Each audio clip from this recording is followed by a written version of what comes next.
Right, breaking news చూస్తున్నాం. CM Revanth Reddy సంచలన నిర్ణయం తీసుకున్నారు. సచివాలయంలో ఆఫీసర్ల బదిలీలు చేశారు. ఏకంగా 172 మంది సెక్షన్ ఆఫీసర్లను బదిలీ చేశారు.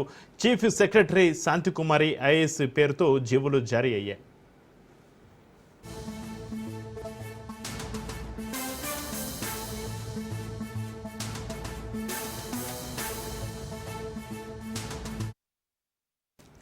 బ్రేకింగ్ న్యూస్ చూస్తున్నాం. సీఎం రేవంత్ రెడ్డి సంచలన నిర్ణయం తీసుకున్నారు.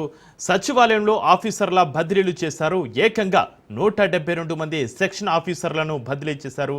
చీఫ్ సెక్రటరీ శాంతికుమారి ఐఏఎస్ పేరుతో జీవోలు జారీ అయ్యాయి.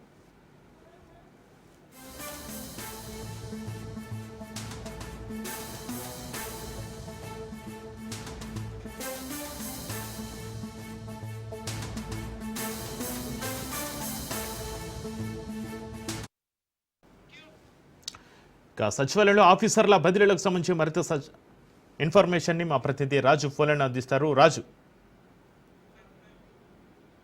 ఎన్నడూ లేనట్టుగా ఈసారి మొత్తంలో ఉద్యోగులను అయితే ట్రాన్స్ఫర్ చేయడం జరిగింది. తెలంగాణ ప్రభుత్వం అంటే కాంగ్రెస్ ప్రభుత్వం వచ్చిన తర్వాత గతంలో 10 సంవత్సరాల్లో కూడా ఇంత పెద్ద మొత్తంలో ఎప్పుడు కూడా ఉద్యోగస్తులను ట్రాన్స్ఫర్ చేయలేదు.